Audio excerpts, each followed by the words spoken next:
Bonjour, une fois n'est pas coutume, je vais vous parler d'un joueur qui n'a jamais gagné de grand chelem pour l'instant. Il s'agit d'un jeune Allemand, Alexander Zverev. Jeu, 7 match. Il vient pour le moment de prendre comme entraîneur Ivan Lendl parce que c'est un joueur qui bloque dans le sens où il va peut-être faire la différence cette année-ci à Roland-Garros, c'est-à-dire qu'il n'arrive même pas à atteindre les quarts de finale d'un tournoi de Grand Chelem. Par contre, il a battu tous les plus grands, Djokovic, Federer, Murray.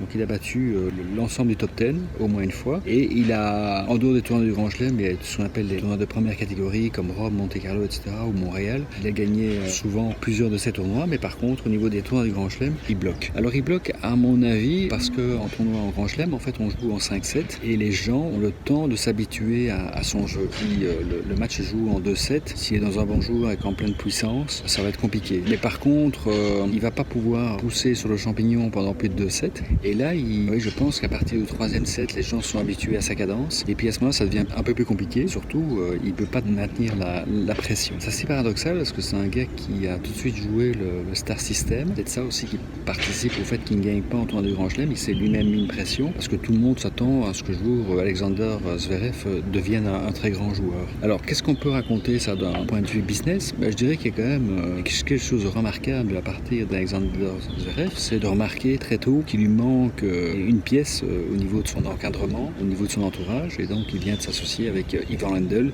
qui auparavant avait quand même quelque part réussi à faire progresser Andy Murray, et notamment Andy Murray qui n'arrivait pas à gagner des tournois du Grand Chelem. Donc il arrivait en demi ou en finale, mais il ne gagnait pas, et donc il a réussi à débloquer. Donc là, je dirais que c'est quand même assez malin de sa part. Il est très jeune et il constate très rapidement qu'il faut changer, quoi. Oui, d'un point de vue business, je rencontre quand même pas mal de sociétés où tout est en place pour réussir, mais ils restent à hauteur de 10%, quoi. C'est-à-dire qu'ils ont 10% du marché et ils sont contents. Alors que si vraiment ils prennent une part de risque, ne fût-ce qu'en engageant les commerciaux de manière plus nombreuse quand les choses démarrent, d'investir plus au niveau du marketing, ils pourraient vraiment faire la différence, mais ils sont pas assez, peut-être pas assez ambitieux. À un moment donné, il faut pouvoir cartographier ses faiblesses et finalement décider si oui ou non, vraiment vous voulez devenir numéro 1. Je pense que le patron de Facebook, il n'a jamais imaginé autre chose. Idem chez Amazon, idem chez Apple, idem chez Microsoft. Et autour de vous, vous voyez des gens qui ne veulent que réussir, quoi, dans leur niche,